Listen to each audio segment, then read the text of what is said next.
Yo, what's up, guys? So I've had a lot of questions about my nemesis and the pattern. Basically, all of my nemesis heads are the exact same pattern. Um, so I'll just explain it again real quick and let you guys see what I mean. So basically, on this nemesis, I've got it on a shaft, so it's kind of hard not to hit the hutch that's over there. This knot right here, that's the top string, and you know that one oval hole that's kind of on the side.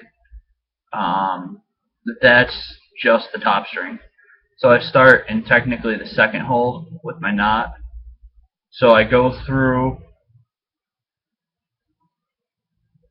the mesh, come around, skip this, oops, that one. This that looks like I went through, that's actually my top string. I skipped that hole with the sidewall.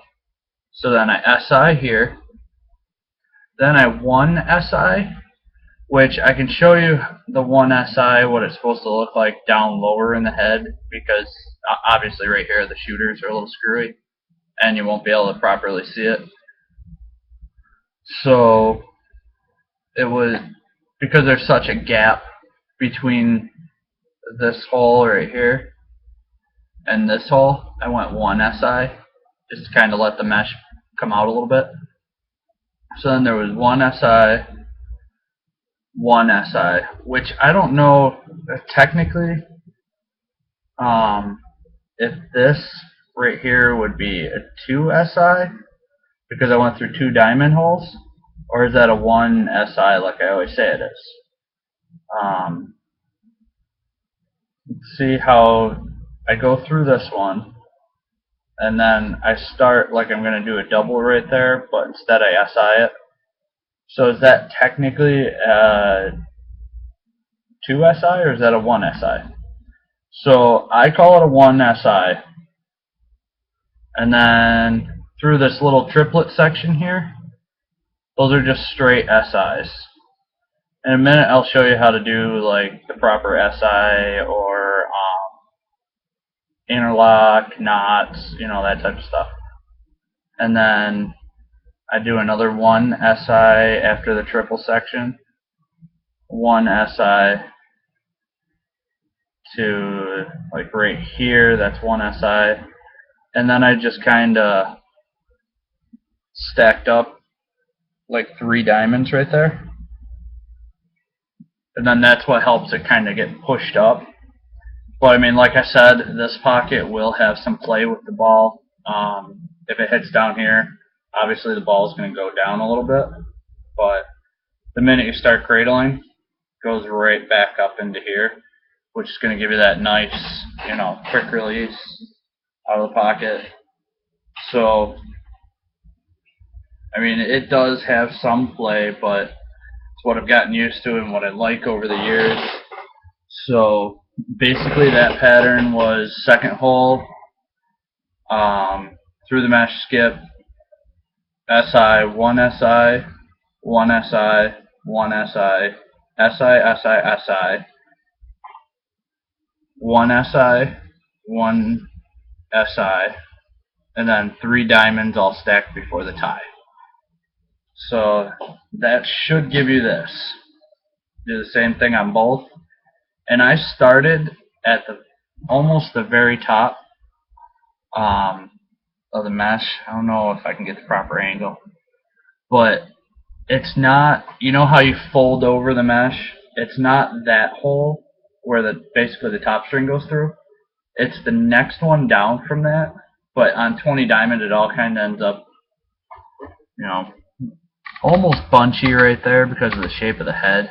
So it's kind of hard to see that detail. But if you do it that way, it'll clean it up too. It'll look at first like this kind of is all kinked up and stuff right here. But once you put the shooters in, it all flattens itself out and works.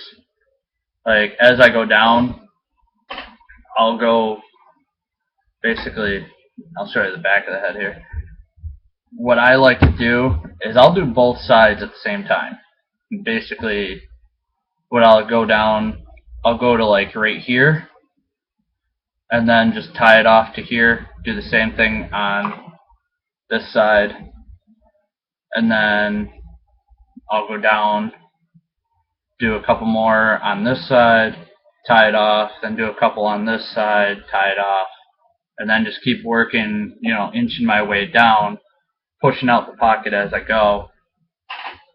So it ends up real nicely shaped like that. So I guess it's kind of on the way to kind of pocket theory, as some people call it. Some of the little tricks of the trade that I do. So since it's kind of awkward to show you on that one, and I don't want to mess with the pocket and how it's shaped, I got this head. It's a really crappy, just brine blaze. I use it for my warm-up stick.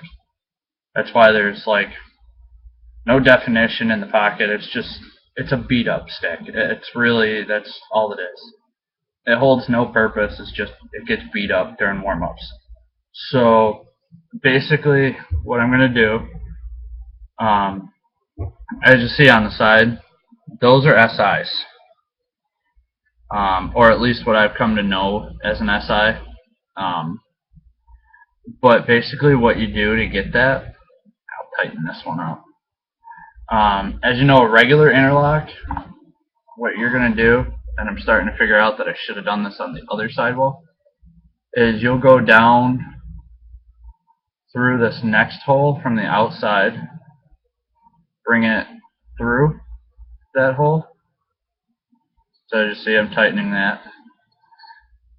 And then you're going to bring it through the mesh. And it's really awkward to do backwards. But a knot, you would go through, see how I'm right here, and see how I got this little L-shaped thing right here? A knot, you would go through and do through the top, and then bring it down through that little loop you created. So then you're going to want to pull it tight, which, sorry, I'm going to have to pull it away from the camera real quick, but there. You pull the sidewall nice and tight, and then you just pull this loop down. And then you're not, given this one kind of sucks because it's not where it should be, but it should look like that. Usually these typically are up near the top of the head. So now I'll take that out. So obviously a one interlock, you would go through here again, through the plastic. Oh, this is for a regular interlock because I showed you the knot before. So you would do basically the same thing. Go through the plastic from the outside. Sorry, let me get my chubby ass finger out of the way.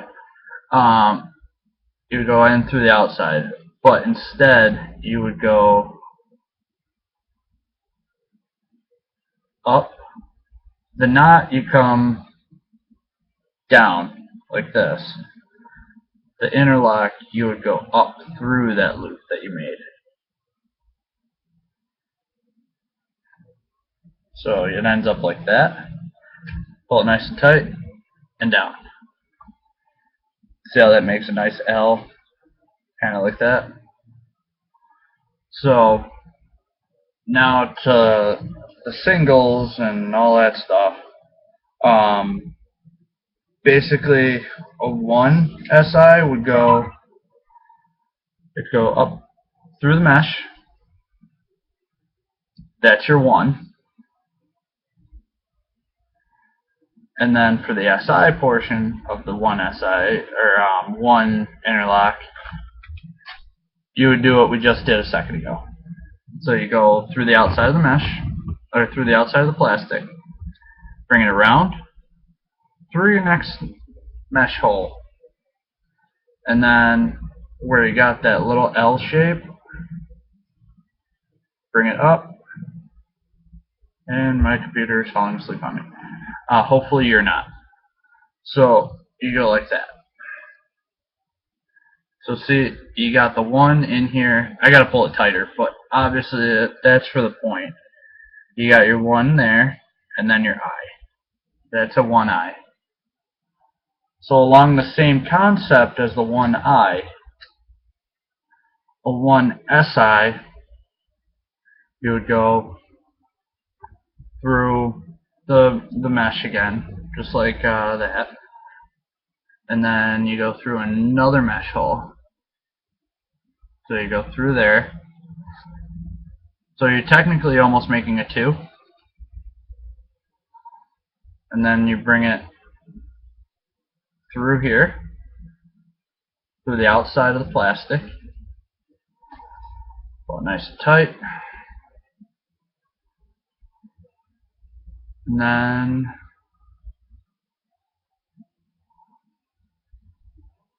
through that loop, which is not going to work that way because the holes are so close together. So what I'm going to do is, just to show you how it's going to look better, I'm going to skip that hole. So down through this one, and what you do is you bring it through that loop that's between the sidewall here. Then you pull it nice and tight, and then you get kind of this little guy going on. Kind of almost looks like a interlock, but there's no mesh interlock to it. And then the SI, you go back through that second hole of mesh, and then see how that really pulls it down. And now the mesh is locked into that, hence the interlock. So hopefully this helps.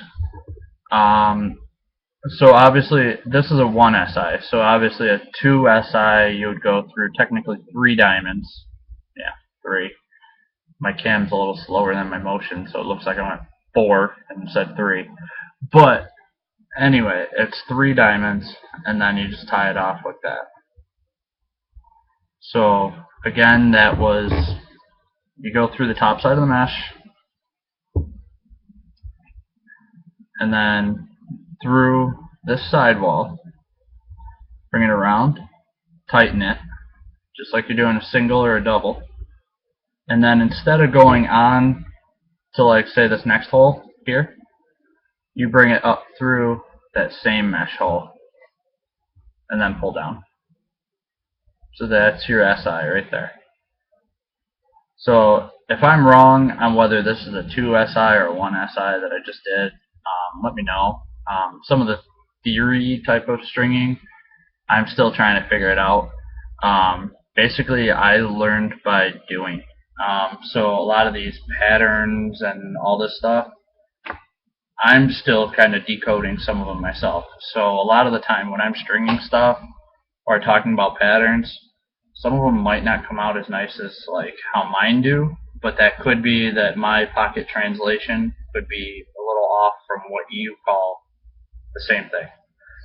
But as long as you get the same results, maybe if I said 2 SI and it was actually a 1 SI, just know that's all you got to do is switch.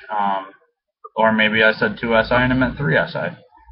But either way, just know you either got to play with the number either back 1 or up 1. So sorry for the confusion if I did tell some people the patterns and it kind of screwed up.